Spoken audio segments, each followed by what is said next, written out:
Mismong si Pangulong Ferdinand Marcos Jr. ang nangulo sa gihimong inaugurasyon sa world-class controlled climate poultry farm sa Gihing Hagonoy, Davao del Sur kagahapon sa buntag Oktubre 12, 2023. Gipanagiyahan sa San Miguel Corporation ang Mega Farm Project. Sumala kang Marcos Jr. nga ang proyekto makatabang sa pagpalambo sa ekonomiya ug sustainability sa probinsya.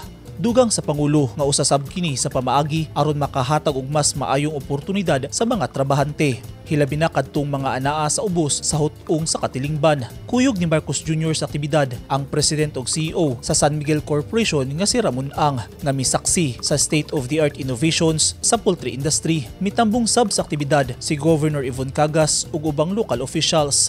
Sa iyang pahayag, gipasabot ni Marcos Jr. nga walay mahitabong kompetisyon sa merkado sa pag-abli sa modernong pasilidad kay ready to eat na ang ipagawas nga produkto dinhi. 12 ka world-class controlled climate poultry farm ang tukuron sa SMC sa Pilipinas nga halos parehas ang teknolohiya sa Estados Unidos. Ang gitukod nga pasilidad magsilbing sumbanan sa ubang investors nga mamuhunan sa agrikultura sama sa gihimo sa SMC. Eugene Hinutan, Newsline Philippines, Davao Region. Stay safe,